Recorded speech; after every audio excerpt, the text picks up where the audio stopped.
Greetings! Michael Didier here. We're going to finish Leviticus today. We've been in Leviticus for quite a long time.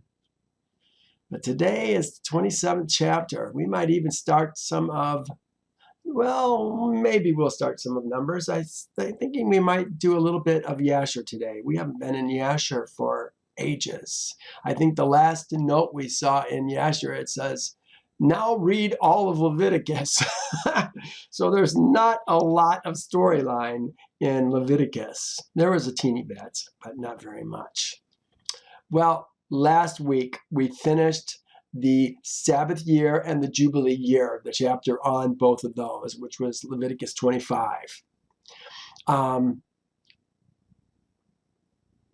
The Jubilee year is going to have an impact on what we're going to talk about today. Talking about devoted things devoted by a vow. Probably the thing that I want us to remember the most was two things. When you come into the land which I give you, then the land shall keep a Sabbath to Yehovah. It's not about keeping it right now. We don't have our land. There is no Israel that has land right now. Yehovah hasn't given it to us yet, but he's going to do it again. He said, no longer will they say, great is Yehovah who brought Israel's seed out of the land of Egypt. But great is Yehovah who brought out Israel's seed from the north and from all the places where he has scattered them. It's going to happen again. What has been will be done again. All right. The other thing that I wanted you to remember was, when does the Jubilee start? The Jubilee does not start in the 49th year. The Jubilee is the 50th year. The 49th year in the 7th month. What does it say? Verse 9, look what it says. And I'm probably going to have to read it off to the right here because my New King James Version is perverted. It says the trumpet of the Jubilee. No, added words. Here's what it says. Then you shall cause the shofar. This is in the 7th month, 10th day of the month. Then you shall cause the shofar to sound, taruah, on the 10th day of the 7th month, and the day of coverings, you shall sound the shofar throughout the land. What's going on? It's telling us that the 50th year, 6 months from now, is going to be the Jubilee year. How blessed are the people who know the joyful sound, taruah. Oh, Yehovah, they walk in the light of your countenance. I'm sure when that thing blows, we know we're going back to our land. If we lost our land, we're going back to our land. Praise Yehovah for his equity among his people. What a joyous thing that is. If you've sold yourself because of debts, you're going to be set free. You can go back to your land, go back to your family. Well, this is the thing that we're talking about today. We're going to talk about this Jubilee year and the returning of our land. Well, the next thing we talked about was the blessings and the curses. That was in chapter 26. We talked about that last week. I should have used a picture for blessings and curses. Last week, I think I used it for the land Jubilee. Probably could have gone the other way around. It might have been better to do this. He starts by telling us if we walk in his statutes and keep his ordinances and perform them, he says, then I will give you rain in its season. Oh, the blessings that we're going to see. The land is going to yield produce. The trees of the field are going to yield their fruit. He says, you will thresh until the vintage, and the vintage shall last until the time of sowing. You've always got something to do in processing your crops because there's so much. He says he will give peace in our land. You will chase your enemies. 5 of you shall chase 100, and 100 of you shall put 10,000 to flight. Exponential gain. The more we have, the more we can chase. He says, you will be fruitful, you will multiply, confirm his covenant.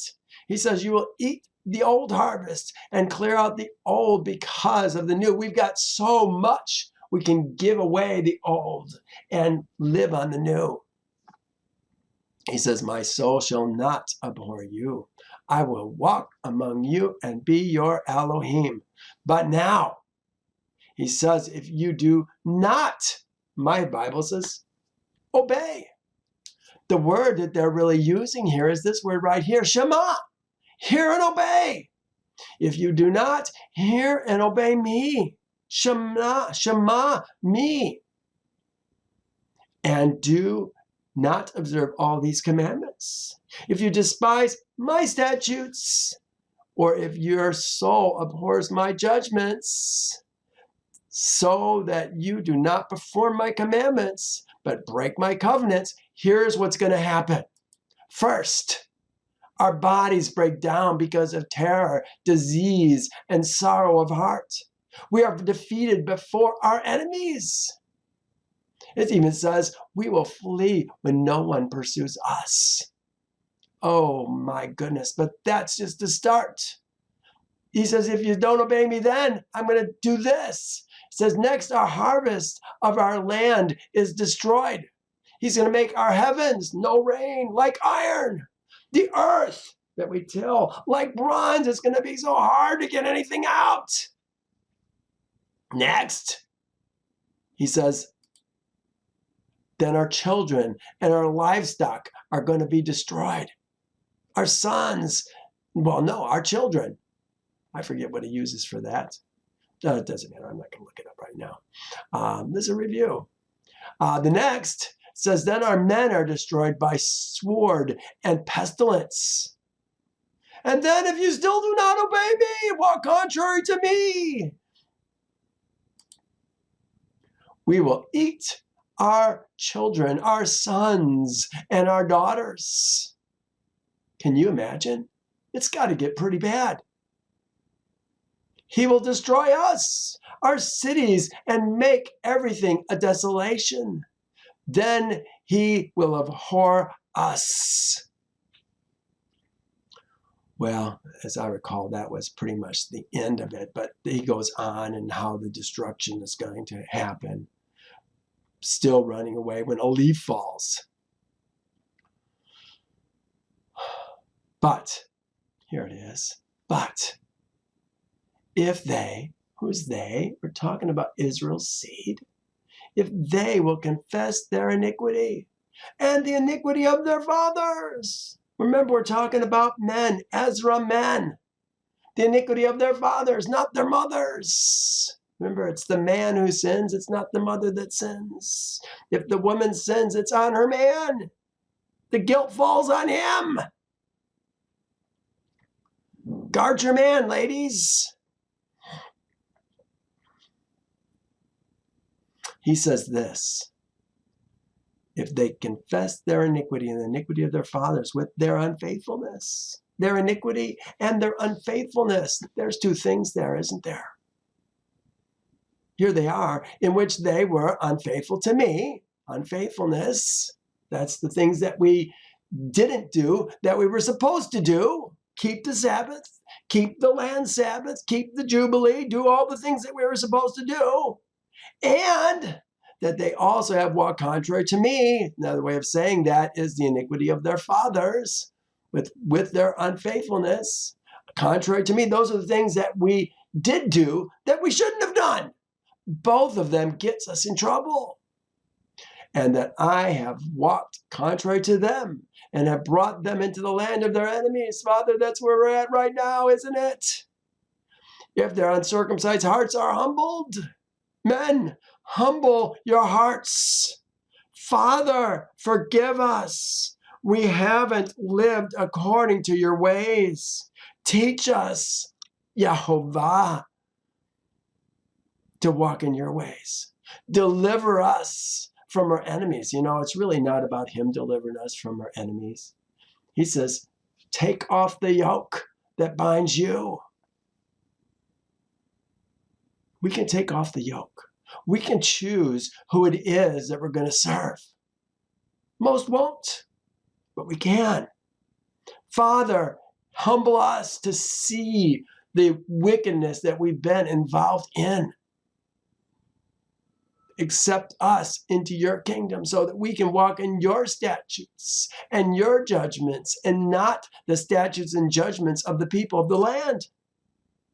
He says, then I will remember my covenant with Jacob and my covenant with Isaac and my covenant, and my covenant with Abraham. I will remember. I will remember the land. Remember, it's all about the land and the seed, the land and the seed. That's what he told Abraham. That's what he told Isaac. That's what he told Jacob.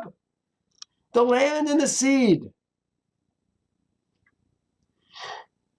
He's going to bring us back to the land, but this time, the men that will choose to become his holy seed, his spiritual seed, his seed,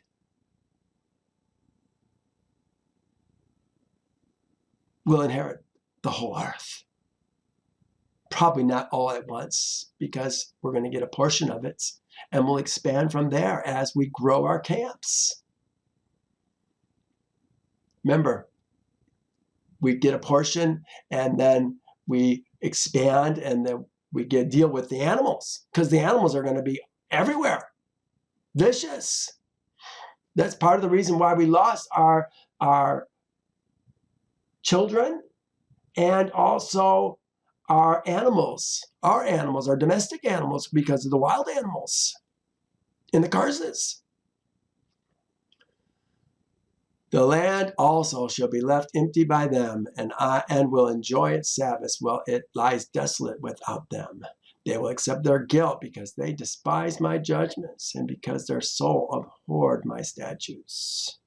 Where will we go? Will we go someplace where the land will he give us land to begin with that hasn't had anybody living on it? That may be what's going on. Because the rest of the land's got to get its rest, I suppose. How long will it have to rest? He says, they will accept their guilt because they despise my judgments and because their soul abhorred my statutes. Yet all that, when they are in the land of their enemies, I will cast them away. Nor I will not cast them away, nor will I abhor them to destroy utterly them and break my covenant with them, for I am Yehovah, their Elohim. Well, he finishes by saying, these are the statutes and the laws which Yehovah made between himself and Israel's seed on Mount Sinai by the hand of Moses. A quick synopsis of what we talked about last week and a little bit of the week before. Well, here's 27. This seems like a good ending. These are the statutes, judgments, and laws which Yehovah made between himself and Israel's seed on Mount Sinai by the hand of Moses. Seems like a good ending for the chapter, but now there's another chapter. Many people have considered that maybe this last chapter doesn't belong at all. You know what? The previous chapters are all about the things that Yehovah commands Israel's seed. This particular chapter is all about voluntary devotions to Yehovah. Voluntarily devoting something to Yehovah, usually by a vow. Let's talk about it. It says, now Yehovah spoke to Moses, saying, speak to Israel's seed. Still speaking to Israel's seed. Remember, they're the Ezra men. They've got Ger who dwell with them, but we're talking about the Ezra men. And say to them, when amen, amen, amen. Look at this. What kind of man is it? It's an Ish. An Ish. And an Ish is the one who owns all the property. He owns the land. He owns the servants. He has the Ger who dwells with them. He's the head of his family. The covering for his wife and his sons and his daughters. It's all about the man. Listen to what it says. When a man consecrates, here's what I put, when a man shall separate by a vow, when a man shall by a vow separate certain persons to Yehovah in thy estimation. What's going on here? I'm going to suggest that this man, you got to be fairly wealthy to be able to participate in this. But you know what? If you're working under Yehovah's statutes and judgments and ordinances, we just saw the blessings that are going to come to us. Deuteronomy 28 talks about the blessings also. We're going to have an abundance. And we give out of that abundance, not because we have to. Not at all. This is not a tithe we're talking about. This is a vow. We're consecrating something by a vow. I got a hunch that we are consecrating maybe our sons, maybe our daughters, maybe our women, wives, maybe our servants. We consecrate them and then we buy them back. I know, the cynical part of me makes it sound like this is a great fundraising scheme the priests came up with, the Levites came up with, probably the priests came up with. And I too have challenged the validity of this chapter. I don't see a whole lot about vows, especially a vow that's consecrating men or women or houses or fields to Yehovah's service. He's already given us the land. Now we're giving it back to him and we're buying it back for a fifth more, the full price plus a fifth. That's abundance, to be able to buy your land twice. But now, because once the land is made holy, it stays holy. Once your son or your daughter or your servant has become holy and he stays holy, is that servant worth more? Is that house worth more? Ooh, this is a consecrated house. Ooh, I'd like to get a consecrated house. Keep in mind, it's going to be your possession forever, but you could sell it. You could sell it for 10 years of the 50 years and get it back at the end of 50 years. There are some exceptions where you can't get it back, but for the most part, you can. Well, listen to what he says. He's not talking about separating. They say consecrating. The word that they're using here is this word right here. Palal. Distinguish. Great, difficult, wonderful. I think distinguish. Separating, perhaps to separate, that is distinguish. Separating by a vow certain persons. What persons are we going to do it with? Could we do it with a newborn? We're going to see that we can. Speaking of Israel's seed, say to them, when a man shall by a vow separate certain persons to Yehovah by thy estimation. Here, this is what I put.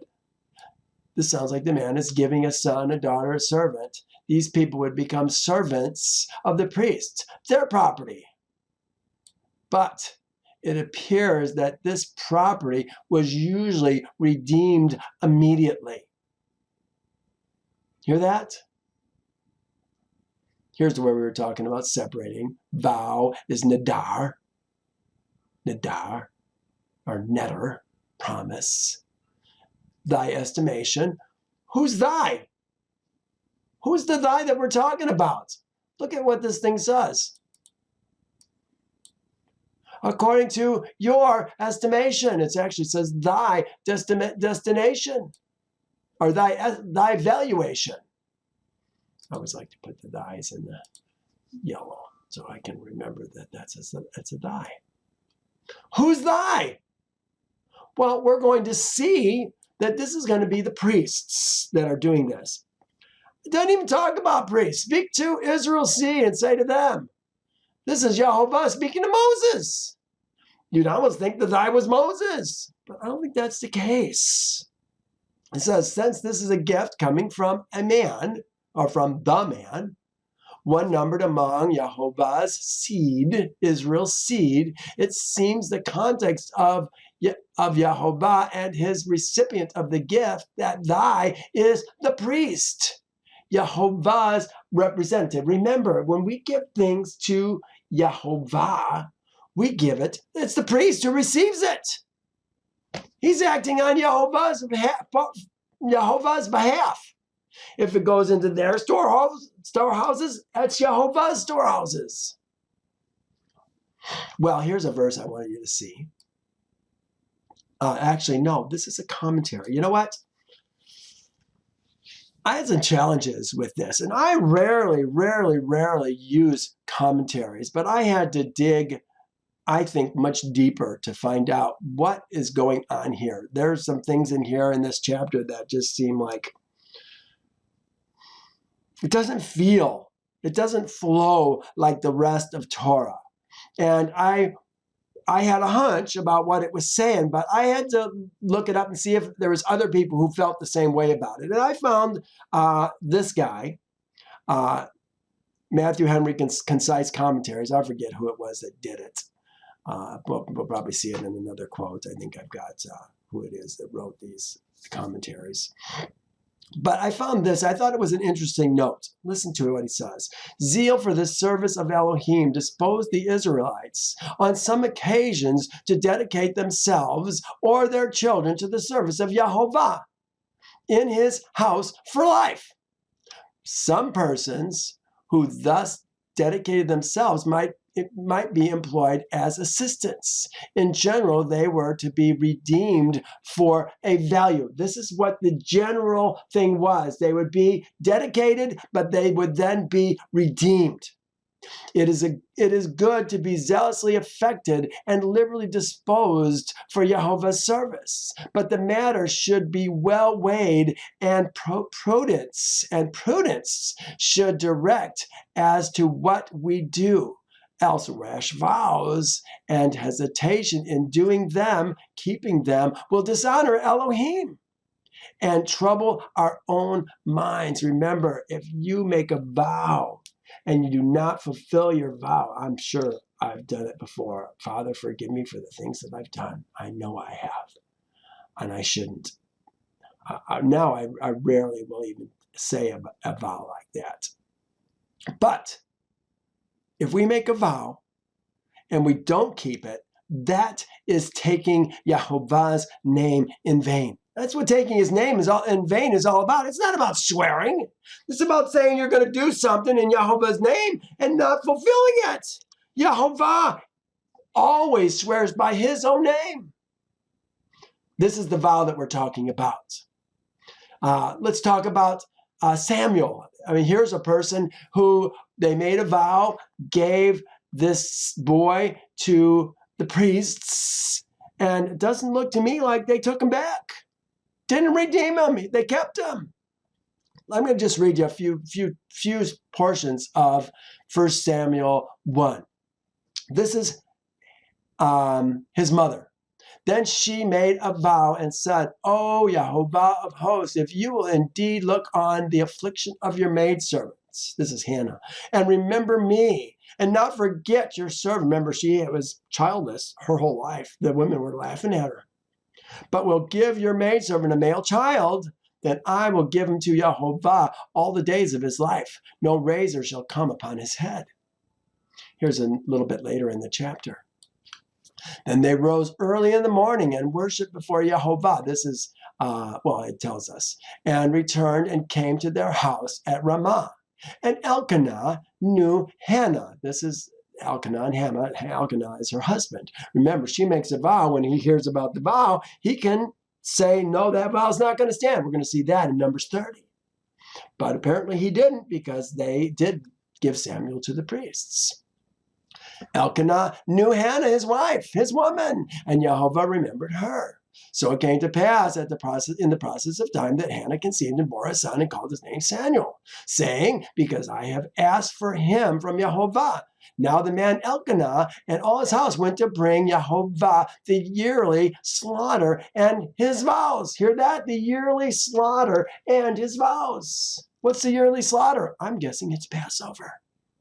And his vows. He's going to give vows. The word they're using for vows, what is that? Nadar. But Hannah did not go up, for she said to her husband, not until the child is weaned, then I will take him that he may appear before Yehovah and remain there forever. Well, here's the last portion of it. Still in the same chapter? No, this is later on. Then Moses. Oh, this is Moses. This is Numbers 30. Not even close to the same chapter.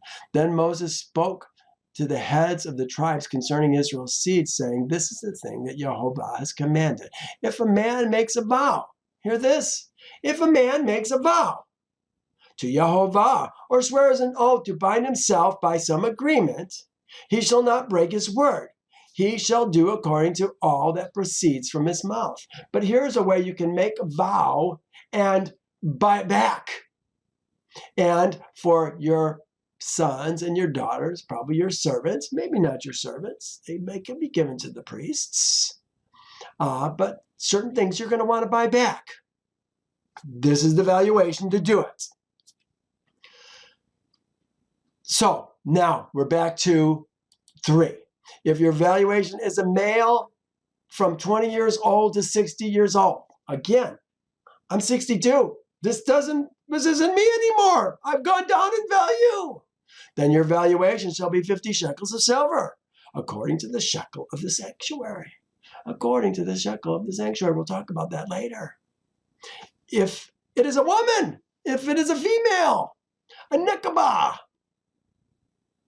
move this up, then your valuation shall be 30 shekels, again, between 20 and 60. And if from 5 years old to 20 years old, then your valuation for a male shall be 20 shekels, and a female, 10 shekels. And if from 1 month old to 5 years old, then your valuation for the male shall be 5 shekels, and for a female, your valuation shall be 3 shekels. Well, here I did the thing right down here, 20 to 60, 50 shekels, 30 shekels for a woman. 5 to 20, 20 shekels, 10 for a woman. 1 month to 5 years, 5 for a male, 3 for a woman. Age 60 to 50, age 60 is 15 shekels. I've gone down from 50 shekels to 15 shekels. Boomer! 10 shekels for a woman. There is no discrimination as to rank or wealth. I think that's pretty neat. The redemption of the high priest was precisely the same as that of a day laborer. The price of the redemption, however, was not nearly as small as they may seem to us. These figures are very large. It does seem small, doesn't it? 50 shekels, 40 shekels, 15 shekels. But look at this. It says these figures are very large. The average wage of a worker in biblical times was about 1 shekel per month. So apparently this is fairly large. This is rich people who are able to do these kinds of things. Dedicate a son, a daughter, a woman, a servant to Yehovah's service. As I said, many times they're going to be redeemed back. We're going to see here, I believe it was this one right here. The firstborn male who opens the womb is already devoted to Yehovah and is to be redeemed. Did you hear that? Did you remember that? We saw it in Exodus 13, maybe 14. I think it was 13. Here it is in Numbers 18. Listen to what it says. Every devoted thing in Israel shall be yours. Talking to Aaron and his sons. Everything that first opens the womb. But look at that. Every devoted thing. These are talking about devoted things in this very chapter. So it has significance in other chapters. We see it. Everything that first opens the womb of all flesh, opens the womb. What opens the womb? Does a woman open the womb? No, it doesn't. Or no, she doesn't. Which they bring to Yehovah, whether man or beast, shall be yours. Nevertheless, the firstborn of man, the Bekor of man, when we talk about Bekor, we're always talking about a male, the firstborn male. The Bekorah is the firstborn female, but we're not talking about her. She does not open the matrix, because that's what we're talking about, opening the womb, opening the matrix to the seed that's going to be future seed. And the firstborn of an unclean animal, you shall redeem. We're already commanded. They go to Yehovah, but we are required to redeem that son, that daughter, that firstborn of an unclean animal, that Bekor. Again, we're talking about the male of an unclean animal, the Bekor of an unclean animal. And those redeemed by a devoted thing, those redeemed of the devoted things, there we are talking about devoted things. You shall redeem when 1 month old, according to your valuation. See, they don't normally stay there. They are being redeemed. It says for 5 shekels of silver, according to the shekel of the sanctuary, which is 20 gerahs. We'll talk about that at the end of this lesson today. 20 gerahs, shekel of the sanctuary. I wondered, as I was reading this, is this where the Christian idea of child dedication comes from? We're talking about giving our son to Yehovah and then redeeming him back for 5 shekels of silver. That's exactly the amount that we had here. Look at right here. 5 shekels of silver for a 5-year-old.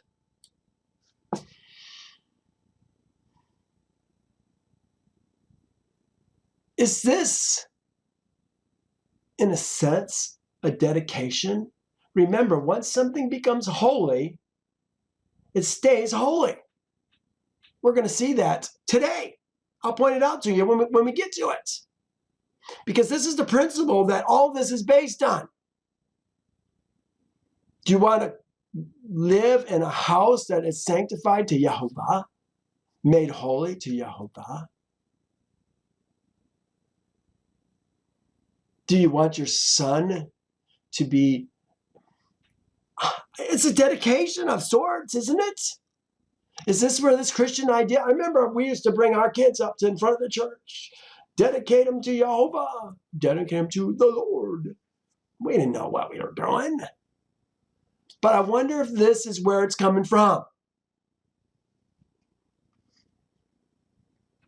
There was a price involved in it. A significant price. Didn't have to do it, except for your firstborn male, the male that opens the matrix.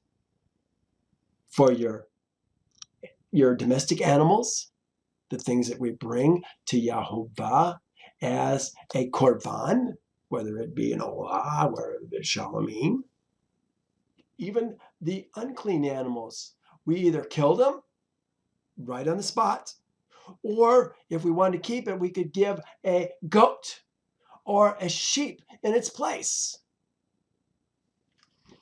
Interesting. So here we have the valuation. And if from 60 years old and above, if it's a male, your valuation shall be 15 shekels. And for a female, 10 shekels. But now look at this. This is so interesting because this again fits into the idea that we're talking about giving it and redeeming it at the same time. Giving it to make it holy and redeeming it back to us so that it stays holy. Look what it says here in verse 8. But if he's too poor to pay your valuation. Who's the your? It tells us in this chapter. Then he shall present himself before the priest. That's the guy we're talking about. And the priest shall set a value for him according to the ability of him who vowed. The priest shall value him. If you're poor, you still want to dedicate something, it's not going to cost quite as much because you don't have the money to be able to pay the exorbitant amount. Oh, I think that's pretty interesting. These rules heralded the equality of all the people before Yehovah. Now, I said that, and here's a man who can't do it. They're going to lower it for him. Doesn't quite jive, does it? There was no discrimination as to rank or wealth. The redemption of the high priest was precisely the same as a day laborer. Oh, this is what we read before, except here it is. James Burton's Leviticus commentary.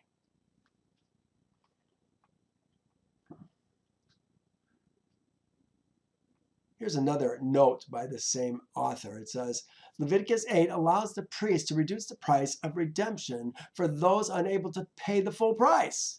The mention of the priest here also shows that these calculations of value were the responsibility of the priesthood, despite the fact of the instructions being given to Israel's seed.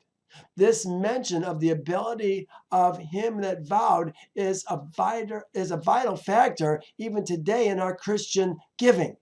I think this is interesting. You know, I wonder how much of our Christian ideas comes from Torah indirectly. Let every one of you lay by him in a store as Yehovah, as Elohim has prospered him. This establishes the principle that one's giving is not determined solely by the amount of it, but by the relation that amount has to his ability. In other words, the woman who, in the New Testament, the woman who gave the penny, that was all she had, everything she had, compared to the man who was giving his token amount, who was rich. She gave far more. I wonder if this is kind of where this valuation thing comes from. I think it might. Let's move on. Verse 9. Now we're going to talk about this was people, persons, nefesh, male, female, servants, boys and girls, babies, and old men and women. If it is an animal, that men, it doesn't directly say men, that's an added thing, bring as a korban, here's the karab, that's the bring, see that, bring, as a korban, remember we're talking about drawing near to Yehovah. If it's an animal that men bring to Yehovah. In other words, if it's an animal, a bull, a goat, or a sheep, those are the things that we bring as a korban to Yehovah. All that anyone gives to Yehovah shall be holy. Everything that they give to Yehovah is going to be holy. Okay, remember that. All that we give to Yehovah will be holy. The next verse is going to be important for us to see. It says, if it is a behemah that men bring as a korban, everything given to Yehovah becomes holy. It never becomes unholy. Look at what the next verse says now. This is verse 10. He shall not substitute it or exchange it. Good for bad, bad for good. And if he at all exchanges the animal for animal, then both it and the one exchanged for it shall be holy. Did you hear that? This is the principle that we're operating on. Once it's dedicated to Yehovah, even though it's been redeemed back, it's still going to be holy.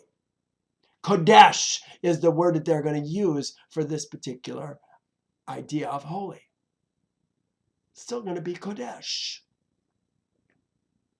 He says, if it's an unclean animal, an unclean animal, which they do not, here's what it says, offer as a sacrifice. Offer as a sacrifice. You know what? It's exactly the same word as this says up here. This exact same phrase. This says, bring as an offering.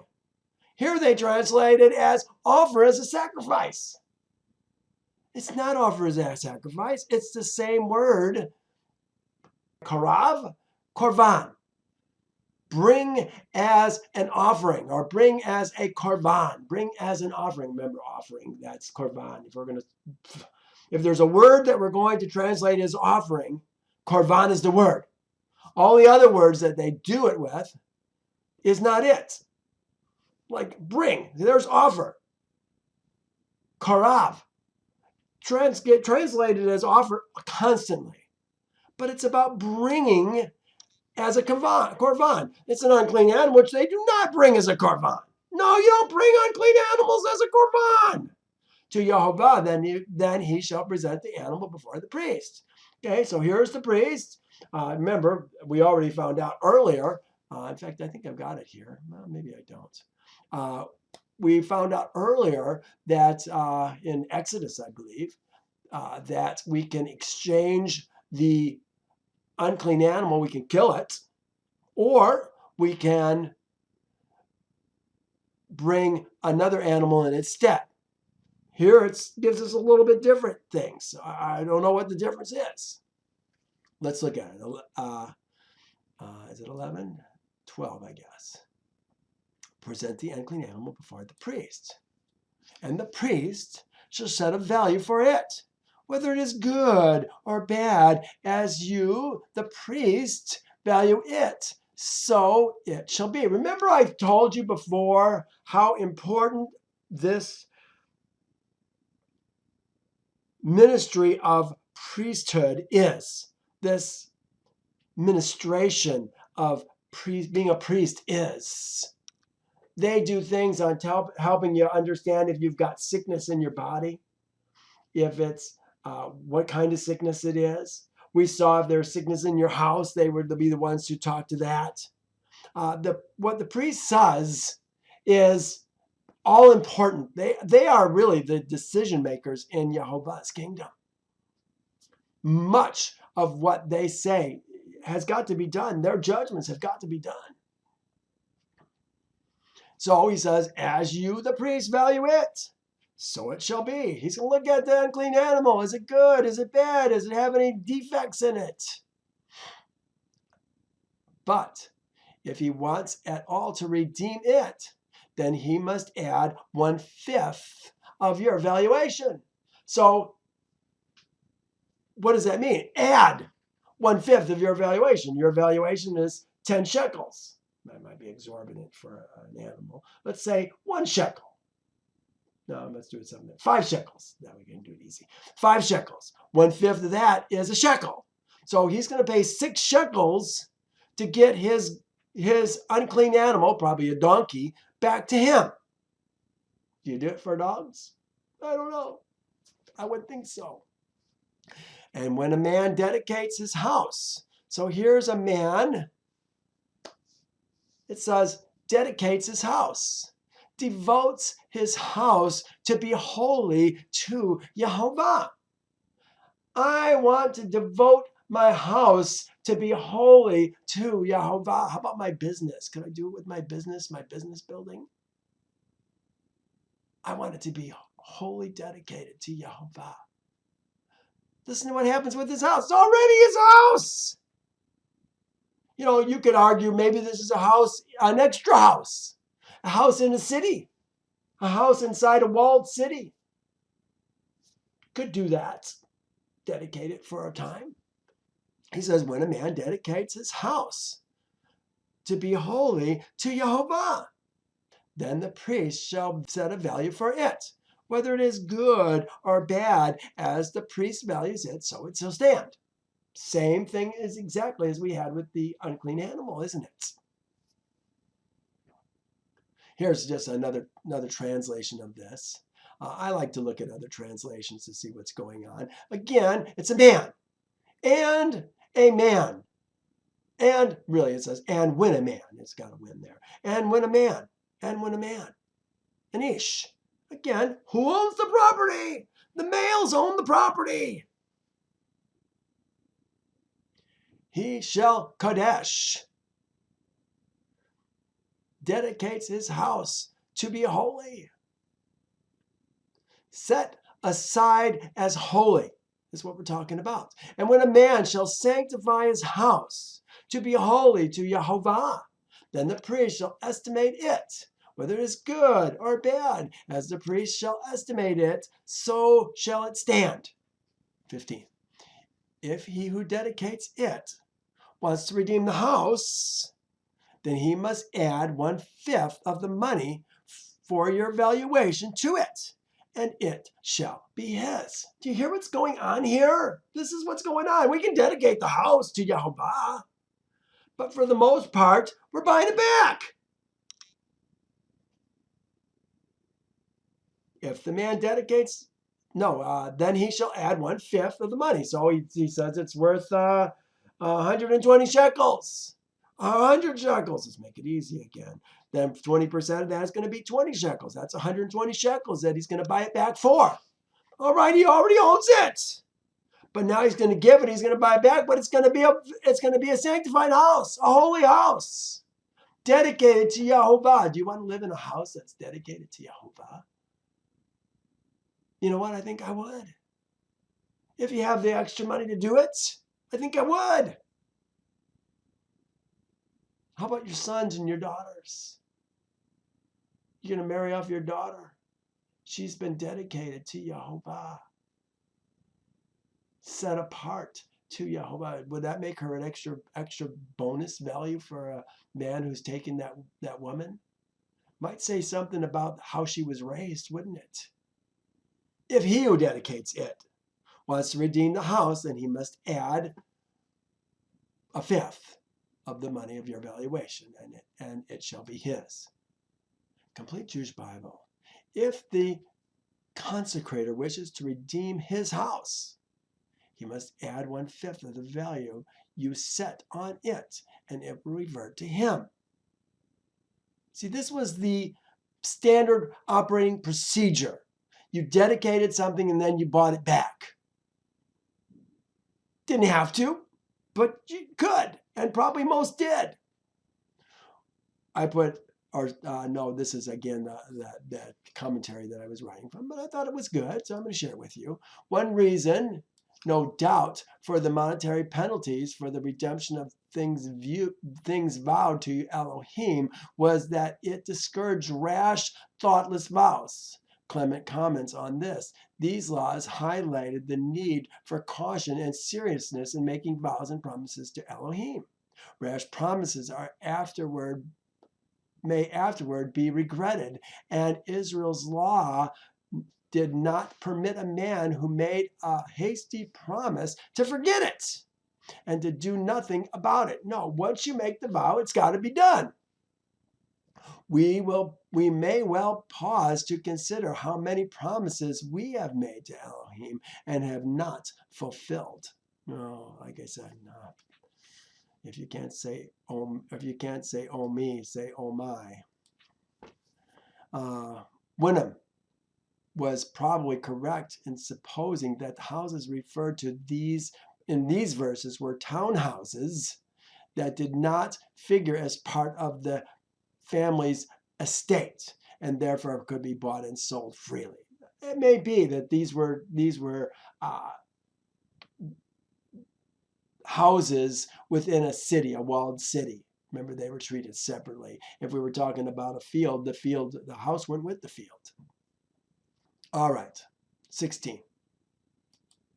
Again, if a man dedicates, here's the word we're talking about, Kodesh.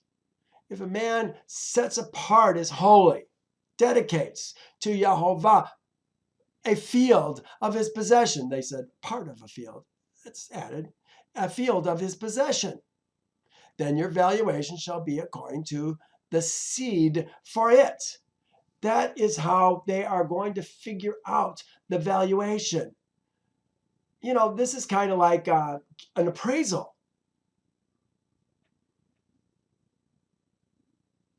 How is it to be appraised?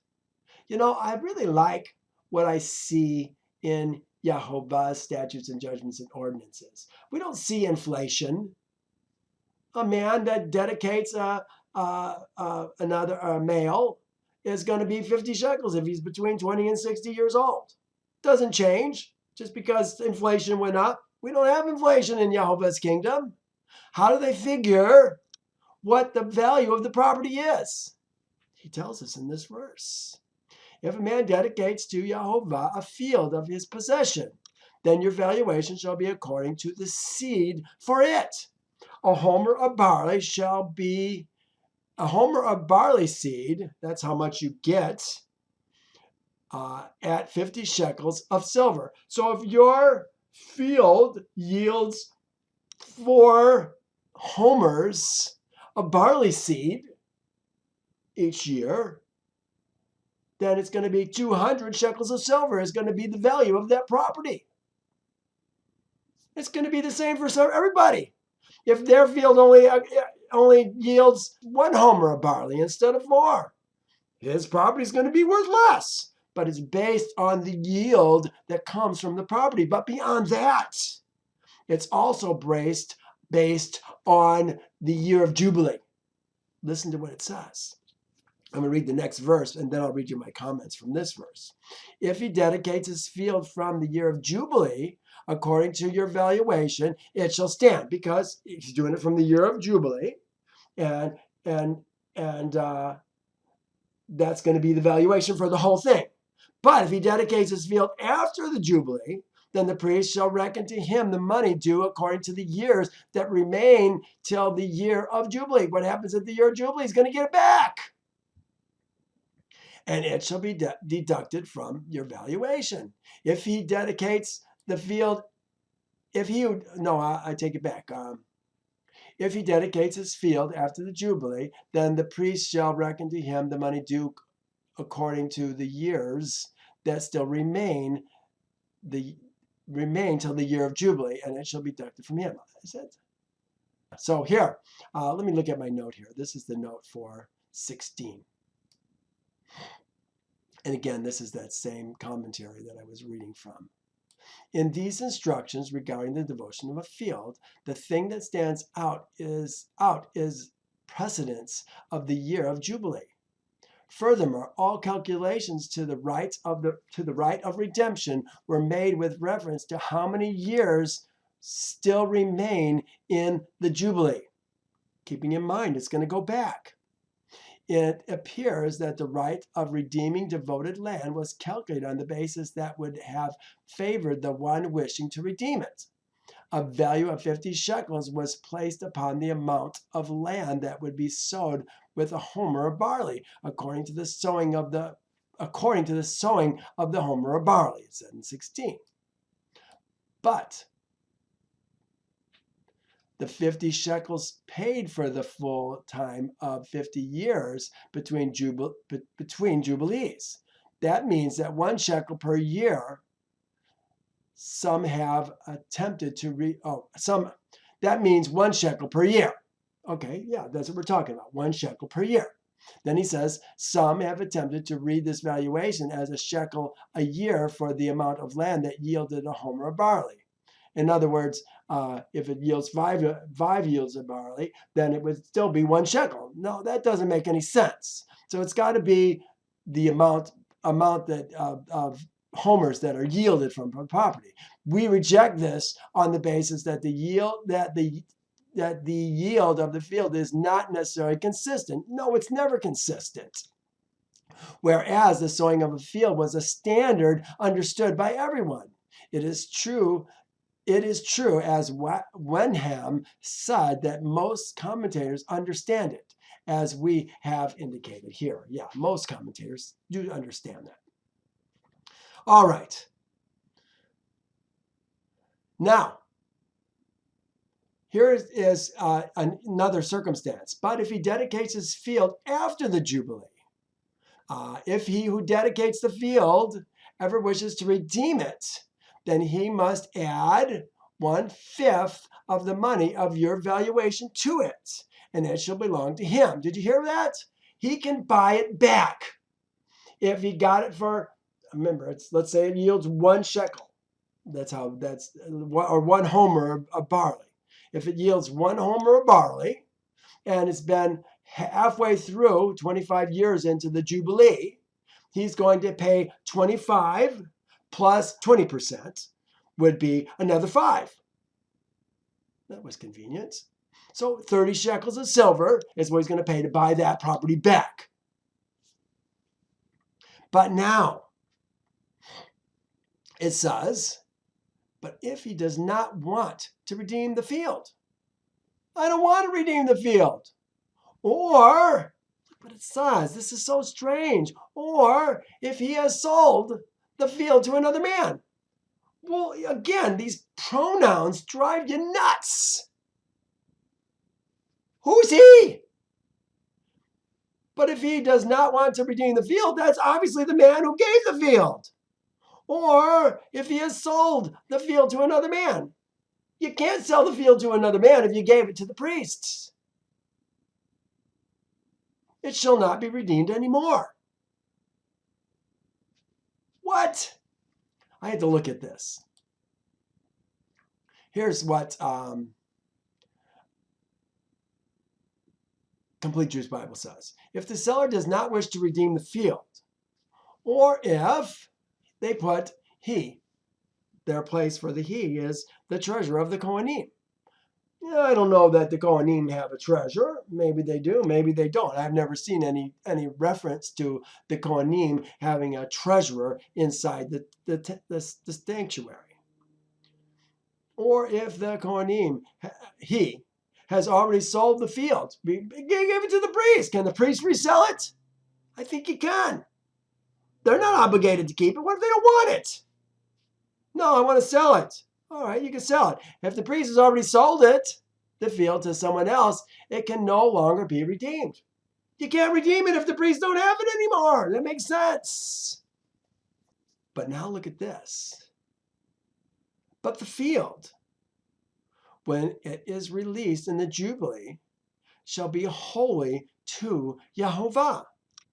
As a devoted field, well, that's just what they say. As a devoted field, it shall be in the possession of the priest. Of the priest? Hear that? The man gave it to the priests. The priest sold it to somebody else before the man could redeem it. He said he didn't want it. They sold it. Now, in the year of Jubilee, who does it go to? Does it go back to the original man? I think it should. It's his possession. But that's not what it says here. Or that's at least not, doesn't seem to be what it's saying here. It says, but the field, when it is released in the Jubilee, shall be holy to Yehovah. I rewrote this. The devoted field shall be a possession of the priest. The devoted field shall be a possession of the priest. Makes it seem to me that it's the priest's advantage to sell the field as soon as they get it. Because instead of going back to the man, it's going to come back to the priest. Is that how it's supposed to be? I don't know. Doesn't seem right. That's what it says. 22. And if a man dedicates, this is Kodesh again, dedicates, separates to Yehovah, dedicates to Yehovah a field which he has bought, which is not the field of his possession. Hear that? The man dedicates a field which he bought, which is not a field of his possession. Then the priest shall reckon to him the worth of your valuation up to the year of Jubilee, and he shall give your valuation on that day as a holy offering to Yehovah. 24. in the year of Jubilee, the field shall return to him from whom it was bought, to the one who owned the land as a possession. Seems to be saying that just the opposite of what we were seeing going back to the priest. If a man dedicates a field which he has bought, which is not the field of his possession. Okay, you bought another field that's not of your possession. Oh, you know what's going on here? If a man dedicates to Yehovah a field which he has bought. Okay, I bought a field. I have enough money. I'm going to dedicate it to Yehovah and redeem it back, which is not the field of his possession. Then the priest shall reckon to him the worth of the valuation up to the year of Jubilee, and he shall give your valuation on that day as a holy offering to Yehovah. So he's giving the money back to the priest to keep it back. But in the year of Jubilee, the field shall return to him from whom it was bought. That's the original guy. If a man dedicates to Yehovah the field which he has bought, that's who he bought it from, the guy who originally owned it, who has it as his possession. Remember, all Israel has possessions of land that's going to come back to him. We saw one case where it appears that the priests keep it. The man is out of luck. Just doesn't sit well with me. Just doesn't seem right. It says, in the year of Jubilee, the field shall return to him from whom it was bought, to the one who owned the land as his possession. And all your valuation shall be according to the shekel of the sanctuary. Okay, here's a note I found. I thought it was good. All your valuation shall be according to the shekel of the sanctuary, 20 gerahs per shekel. 20 gerahs. A gerah is a weight measurement. Each shekel is to be that particular weight. But we got a problem. As shekels get used, remember they're pure silver, as they get used from year to year, they're grinding against one another. You got it in your purse, and they're pounding out each other, and they're shaving off pieces, and they're getting smaller and smaller and smaller. All your valuation shall be according to the shekel of the sanctuary, 20 gerahs per shekel. Let's take a look at this. How do we keep accurate weights and measures? I think this is how we do it.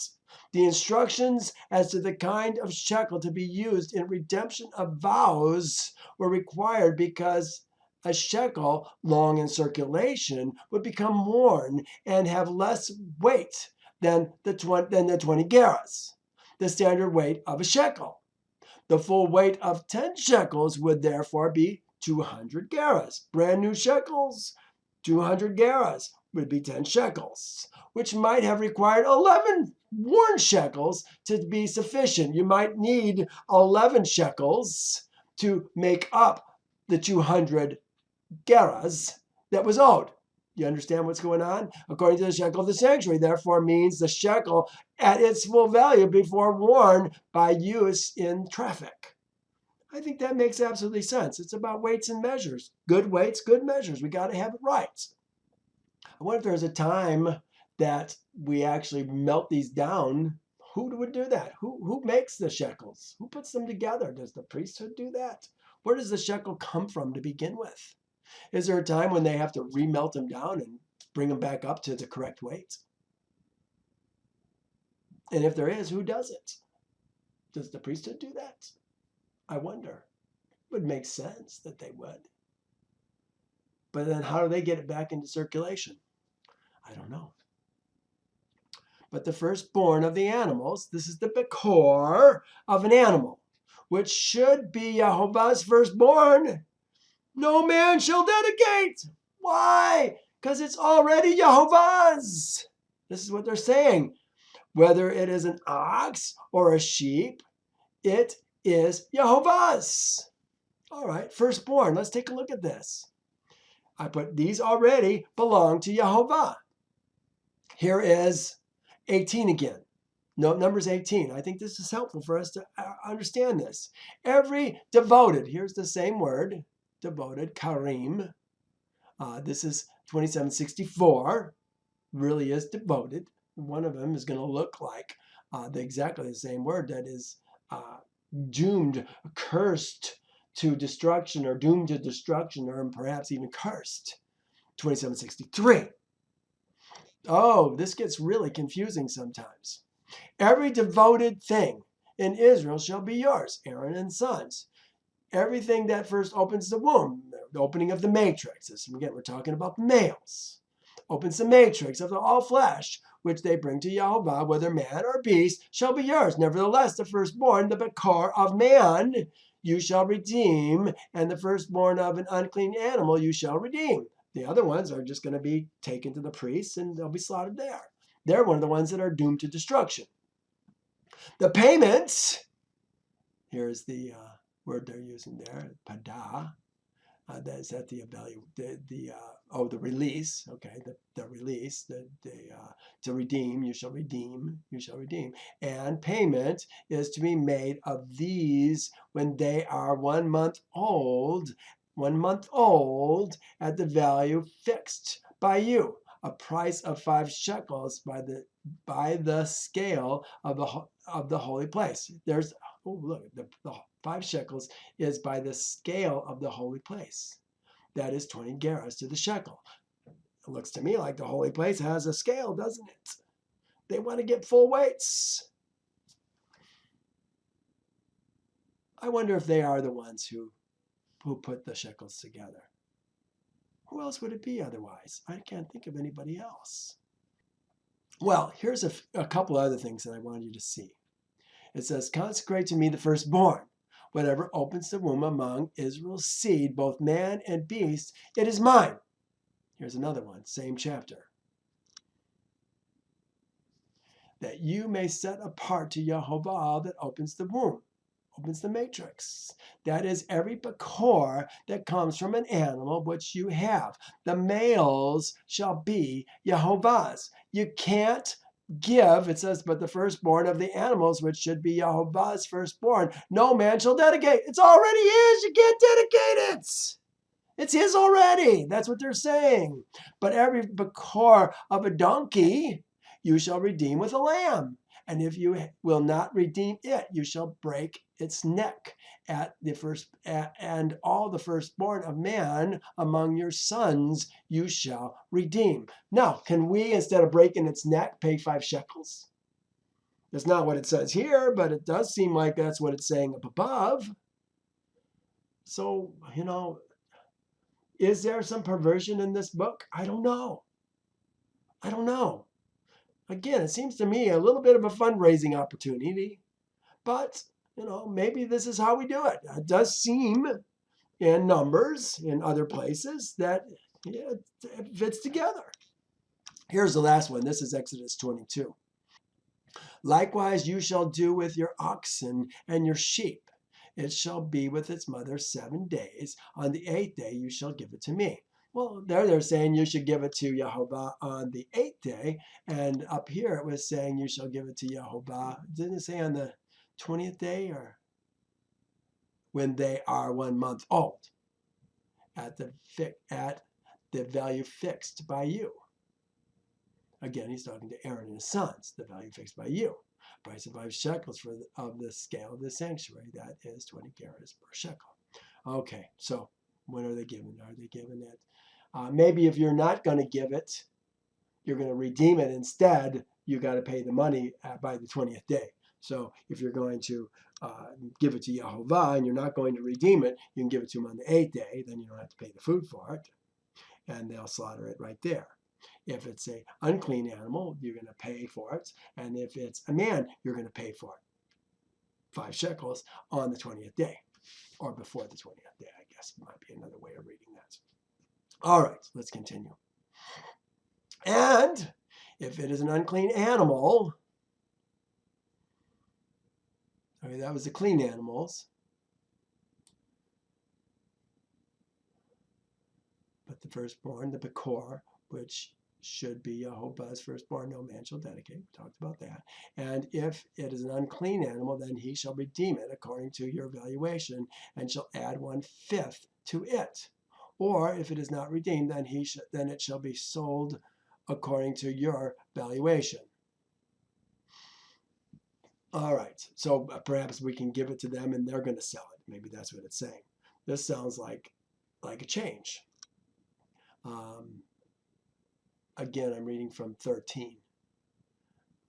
And it shall be when Yehovah brings you into the land of the Canaanites, as he swore to you and your fathers, and gives it to you, that you shall set apart to Yehovah all that opens the womb. That is every firstborn that comes from an animal, Bakor. Remember, we're talking about the males, which have the males which you have. The males shall be Yehovah's. But every Bakor of the donkey, male goat, male donkey, you shall redeem with a lamb. And if you will not break. So there they're talking about redeeming it with a lamb. And here they're talking about then he shall redeem it according to your valuation. Well, maybe this is just another way to do it. Maybe this is just another way to do it. Maybe you can do it with a lamb. Also, then you shall break his neck, and the firstborn of man among your sons you shall redeem. All right. Now, this is where it gets confusing. And I've spent a lot of time on this, and this is what finally got me digging into these other commentaries, because I thought this doesn't make sense. There are two words here, and one is 2763 and the other one is 2764, but they both are spelled the same way. Het, resh, mem. Het, resh, mem. But there's seems to be distinctions into how these are made. Nevertheless, see if this makes sense to you. Nevertheless, no devoted offering that a man may devote to Yehovah of all that he has. We were just talking about all the things that he devotes to Yehovah that a man has. Men, women, children, fields, houses. But now it says, nevertheless, no devoted thing that a man may devote to Yehovah of all that he has, both man and beast or field or possession, shall be sold or redeemed. Every devoted thing is most holy to Yehovah. Well, that doesn't make any sense. We've been talking about buying it back, redeeming it the whole time. But now it says it shall not be redeemed. So what's going on? We have to ask ourselves, there's something going on here, and it came out understanding 2763 versus 2764. One is a verb, the other one is a noun.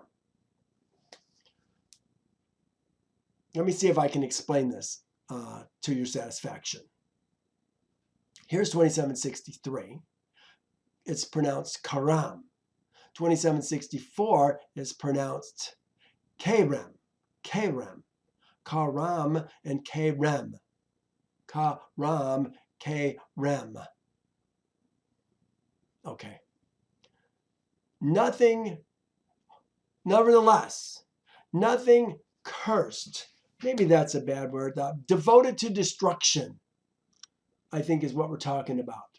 Nothing devoted to destruction of all that a man shall devote to Yehovah of all that he has, from Adam, beast, and from the fields of his possession shall be sold or redeemed. Every devoted thing is holy, holy, is most holy. Okay, this is what we're talking about. Holy, holy. Kodesh, Kodeshim, most holy. What kinds of things might be doomed?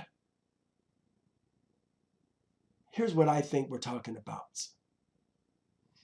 We have a firstborn of a ram. That's a sheep. Really, I would call it a lamb because it's a young sheep. So it would be called a lamb. Or the firstborn of the goats. Or the firstborn of the herd, a bull. These are all males, males, males. They are not redeemed. They are doomed to destruction. They are holy. They are things holy, holy. These are things, perhaps, remember we were talking about certain priests get to eat the most holy things. Some priests, if they are not physically able can only eat the holy things, but they can't eat the most holy things. Remember we were talking about that earlier on in our chapters? This is one of the most holy things.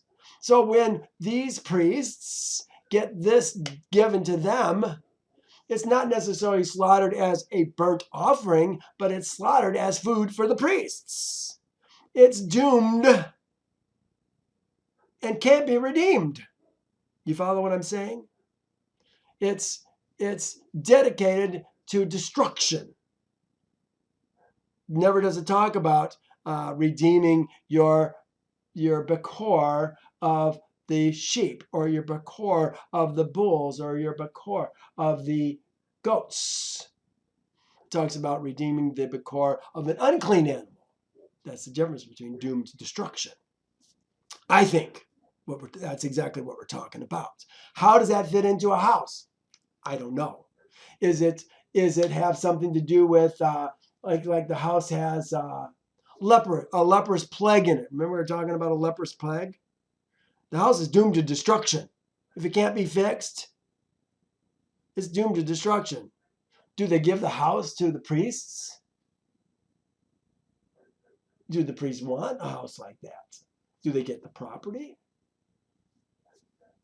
Doomed to destruction, isn't it?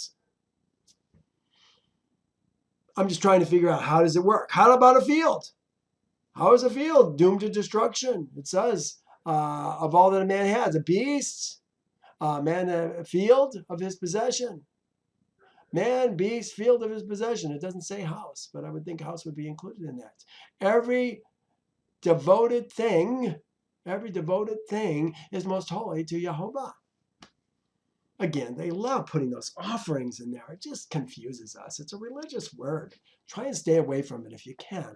Let me read it the way I translate it. I think it makes more sense. Nevertheless, nothing, let's say, doomed to destruction of all that a man shall devote to Yehovah, of all that he has, from Adam, beast, behemoth, from the fields of his possession shall be sold or redeemed. Every devoted thing is holy, most holy to Yehovah. Every devoted thing which is doomed to destruction, there's the three. Every devoted thing which is doomed to destruction of the man cannot be redeemed. It says, dying, it shall die. Moot.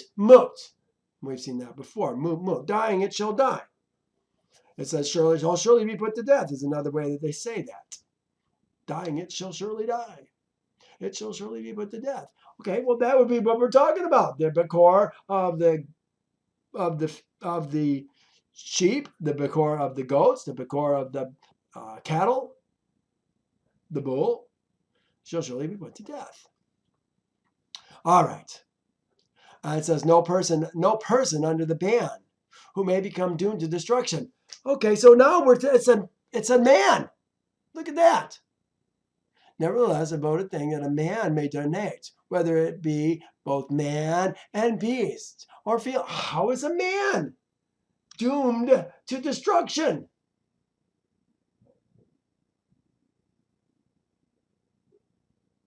How does that go?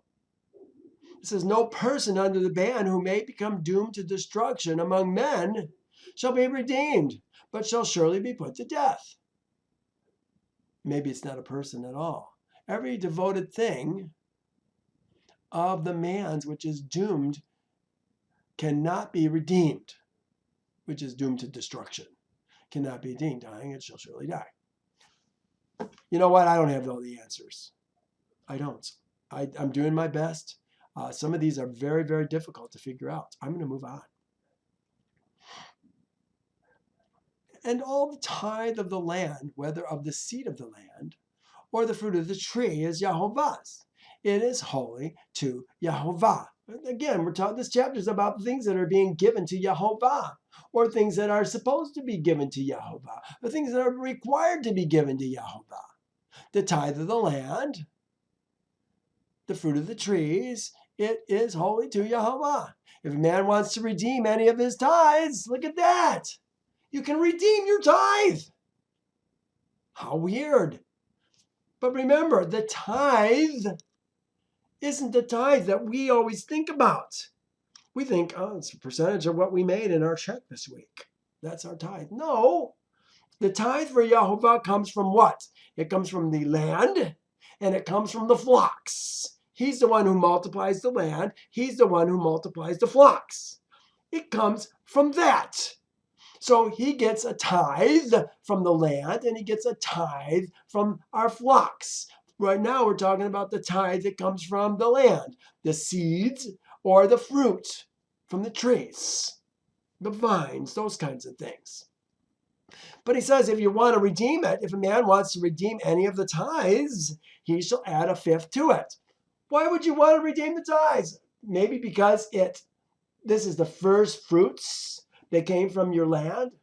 It's especially good seed. I want to have seed that produces this way every year. But I've got to give it to Yehovah. But you know what? It's worth to buy it back from Yehovah for what they value it and add another fifth to it. Now I can plant that seed and all my seed will come up faster. Maybe that's what's going on. Speculation, theory, I do a lot of it. You have to. You got to test your ideas. Does it fit according to Torah? If it doesn't fit everywhere, it don't work. And concerning the tithe of the herd and the flock, here's the herd and the flock. How do you do that? Of whatever passes under the rod, the 10th one shall be holy to Yehovah. Okay, so we've got, well, here, let me look at this first. For the tithes of Israel's seed, which they offer as a heave offering to Yehovah, I have given to the Levites as an inheritance. Therefore I have said to them, among Israel's seed they shall have no inheritance. They get the tithe that goes to the Levites. The Levites are going to give a tithe of what they get to the priests. Deuteronomy says, but you shall seek a place where Yehovah, but you shall seek the place where Yehovah your Elohim chooses out of all your tribes to put his name for his dwelling place. And there you shall go. There you shall take your burnt offerings, your olah, and your slaughters, your shalamim, your tithes, the heave offerings of your hand, your vowed offerings, there's the vowed offerings, your free will offerings, or your free will, and the firstborn of your herds and flocks. The firstborn of your herds and flocks. But the tithe that we're talking about, here's the tithe. How's the tithe figured out? And concerning the tithe of the herd of the flocks, of whatever passes under the rod, the 10th shall be holy to Yehovah. The tithe of the herd and the flocks. Remember, when we're talking about flocks, the word is ze'on, and it's goats and sheep. Herds is bakar. I don't use that word very much. Bakar is the word we're talking about. But now look at what's that. So we're counting it.